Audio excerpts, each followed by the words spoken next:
नमस्कार, बहुत स्वागत है आपका।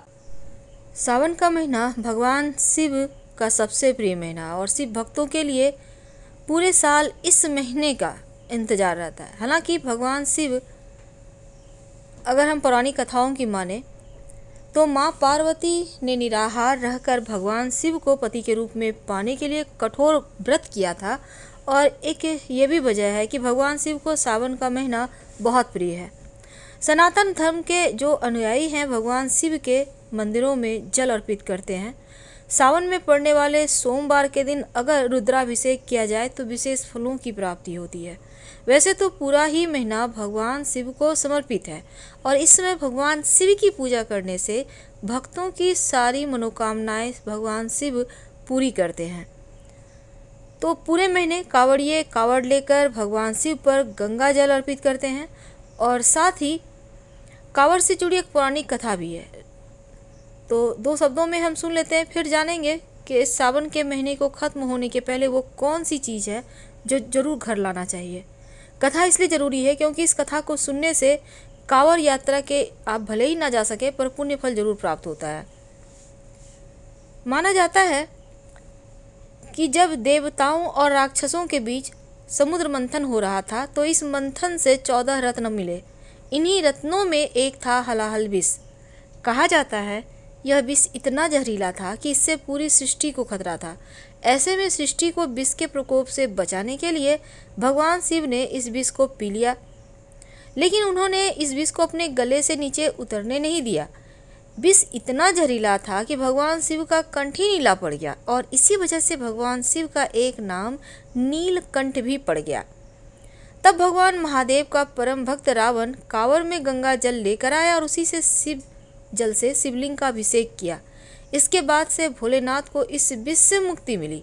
तभी से कांवड़िए मीलों पैदल चलकर गंगा जल लाते हैं और भगवान शिव का रुद्राभिषेक करते हैं।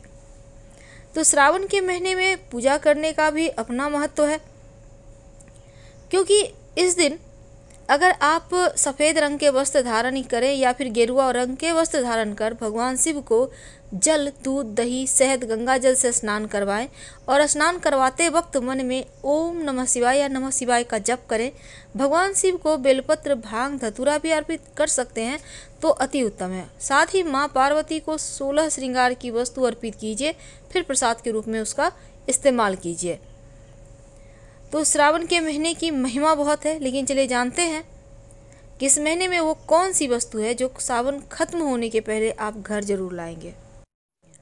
तो पहली चीज़ है भस्म। शास्त्रों की अगर हम माने तो जहाँ अन्य देवी देवताओं को सुंदर वस्त्र, आभूषण उनको प्रिय होते हैं, लेकिन भगवान शिव का गहना थोड़ा अलग है, क्योंकि उनको भस्म बहुत प्रिय है और वह शरीर पर लगाए भी रहते हैं।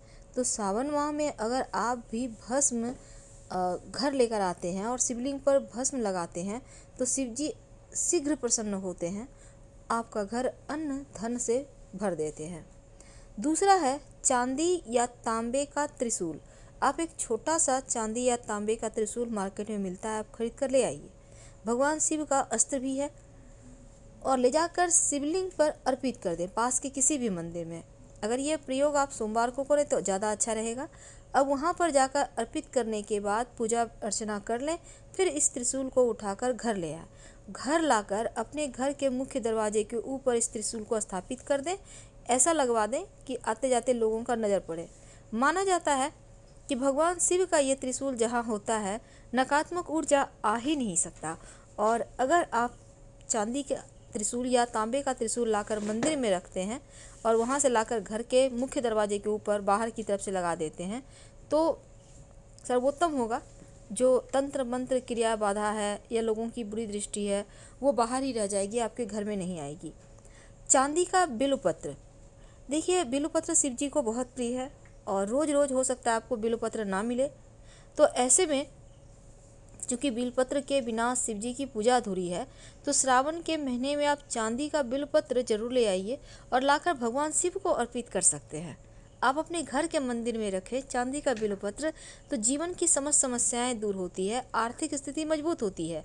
ये बिल्वपत्र आप रोज़ शिव जी को चढ़ा सकते हैं, अच्छा हो। नाग नागिन का जोड़ा अगर काल सर्प दोष हो आपकी कुंडली में या विष योग हो तो चांदी का, पीतल का या तांबा का नाग नागिन का जोड़ा मार्केट में मिल जाएगा। उसको आप ले आए, लाकर शिव जी के मंदिर में जाकर शिवलिंग के ऊपर इसको अर्पित कर दें, क्योंकि शिव जी का वाहन या आभूषण है नाग। तो ऐसे में आप अर्पित करने के बाद इसको बहते हुए जल में प्रवाहित कर दें और बिना पीछे मुड़े घर आ जाए। ऐसा करने से आपके कुंडली का काल सर्प दोष खत्म हो जाता है और साथ ही विष योग भी समाप्त हो जाता है। रुद्राक्ष, हिंदू धर्म मान्यताओं की अगर हम माने तो भगवान शिव के आंसू जहाँ गिरे वहाँ रुद्राक्ष पैदा हुआ। तो सावन के महीने में अगर आप रुद्राक्ष घर लेकर आते हैं तो धन धान्य की वृद्धि होती है, जीवन के सभी संकट दूर होते हैं और सकारात्मक ऊर्जा प्रवाह होता है। तो रुद्राक्ष आप 5 मुखी भी ला सकते हैं, वैसे तो 14 मुखी तक आप कोई भी रुद्राक्ष ला सकते हैं, लेकिन सबसे अच्छा 5 मुखी ही माना गया है, क्योंकि ये बड़े से लेकर बच्चे, बुजुर्ग, महिला तक पहन सकती हैं और इससे हर तरह से आपका सम्मान बढ़ता है, आपके जीवन के कष्ट मिटते हैं। तो रुद्राक्ष आप लाकर पहले शिव जी को अर्पित करेंगे, फिर इसको लाल धागे में आप धारण करेंगे, लेकिन रुद्राक्ष पहनकर तामसिक भोजन ना खाएं। और दूसरी बात, रुद्राक्ष रोज स्नान करके आप धारण करें और रात में सोने के पहले आप इसको खोलकर रख दें, क्योंकि रुद्राक्ष की महिमा बहुत है, इसको पहन के आप सो नहीं सकते।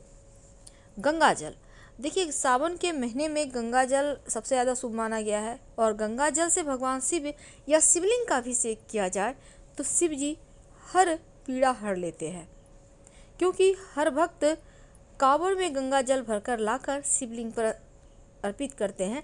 तो गंगा जल पहले भगवान शिव को अर्पित किया जाता है, इसके बाद संभाल कर घर में रखा जाता है ताकि चारों तरफ से खुशियाँ आए, तरक्की मिले। वैसे तो आप चांदी का चंद्रमा या चांदी का कड़ा भी ला सकते हैं और लाकर आपके घर में जो पुरुष सदस्य हैं, आपके जो लड़के हैं, उनको इस कड़ा को धारण करना चाहिए। पहले शिव जी को अर्पित करें फिर धारण करें। चांदी का चंद्रमा लाकर आप शिव जी के तस्वीर के पास स्थापित कर सकते हैं, जैसे कि भगवान श्री कृष्ण के तस्वीर के पास चांदी का बांसुरी होता है, ठीक उसी प्रकार। जल का पात्र यानी कि लोटा अगर घर में आपका नहीं है तो आप ले आ सकते हैं, अगर है तो फिर कोई ज़रूरी नहीं है लाना। तो इस बार श्रावण के महीने में विशेष योग भी बने हुए हैं। तो उम्मीद है आप समझ चुके होंगे। 10 चीज़ों के नाम एक बार फिर से हम आपको बता दें। पहला है त्रिशूल।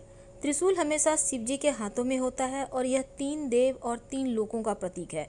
छोटा सा त्रिशूल आप चांदी या तांबा का लाकर आप शिव जी के मंदिर में ले जाकर उनको समर्पित कर दें, फिर इसको लाकर घर के मुख्य दरवाजे के चौखट पे या फिर ऊपर में कहीं पर इसको आप स्थापित कर दें। साल भर आप का घर परिवार सुरक्षित रहेगा, आपदाओं से रक्षा होगी। आप जरूरी नहीं कि हर साल लाना, एक साल ले आइए, पूरी लाइफ चलेगा। रुद्राक्ष सुख, सौभाग्य, समृद्धि और मन की पवित्रता के लिए आप रुद्राक्ष आपको लाना है। घर में रखे हुए रुद्राक्ष को भी आप चाहें तो चांदी में गढ़वाकर धारण कर सकते हैं। डमरू, यह शिव जी का पवित्र वाद्य यंत्र है। इसकी ध्वनि आसपास की नकारात्मक शक्तियां दूर भगाने के लिए होती है, आरोग्य भी प्राप्त होती है, इसलिए डमरू की ध्वनि असरदायक मानी गई है। तो सावन के माह के पहले ही आप डमरू लाकर घर में रख लें। जल पात्र यानी कि गंगा जल लाकर घर में रखें, अगर पहले से रखा हुआ है तो अच्छी बात है। चांदी या पीतल के बर्तन में लाकर उस गंगा जल को भरकर रखें और उसी से पूजा करें तो ज़्यादा अच्छा है, धन का आगमन होता है। चूँकि सांप भगवान शिव का आभूषण है तो चांदी का नाग नागिन का जोड़ा या फिर आप तांबा का भी आप लाकर श्रावण में किसी भी दिन लाकर इसका प्रयोग कीजिएगा। हर तरह की जो पितृदोष है, काल सर्प दोष है, उससे राहत मिलती है। आप ले जाकर किसी भी शिव जी के मंदिर में जाकर अर्पित कर दीजिएगा। चांदी की डिब्बी में भस्म, किसी भी शिव जी के मंदिर से भस्म लाकर उस डिब्बी में रखकर अपने धन स्थान पर रख दें तो बरकत बढ़ती है, किसी का नज़र नहीं लगती। चांदी का कड़ा, भगवान शिव पैरों में चांदी का कड़ा धारण करते हैं, तो सावन के पहले दिन आप लाकर घर में आप जैसे कड़ा ले आकर हाथों में धारण करें तो उत्तम है। चांदी की नंदी, वैसे तो चांदी के नंदी को घर में लाकर पूजा करने से आर्थिक संकट से मुक्ति मिलती है, लेकिन कोई बात नहीं, आप तस्वीर भी ला सकते हैं, ज़रूरी नहीं है कि चांदी का लाया जाए। मोती, चांदी का मोती भगवान शिव के सिर पर चंद्रमा विराजमान है और चांदी की मोती लाकर अगर आप पूजा करते हैं या सच्चा मोती भी ले आते हैं तो आपका चंद्रदेव मजबूत होता है, आपका मन मजबूत होता है। चांदी का बिलपत्र लाकर आप शिव जी की पूजा में इसको यहीं सावन से ही शुरू करें। रोज बिलपत्र, क्योंकि शुद्ध बिलपत्र तो मिलना संभव नहीं होता है, हर समय आ भी नहीं सकता घर, तो चांदी का ही ले आए और रोज भगवान शिव पर समर्पित कीजिएगा। पापों का नाश होगा, शुभ कार्यों का घर में संयोग बनता है। तो हम आपसे विदा लेते हैं। जानकारी अच्छी लगे तो लाइक कर सब्सक्राइब करें, अपनों से शेयर करें और कमेंट में हर हर महादेव जरूर लिखें। धन्यवाद, हम फिर मिलेंगे।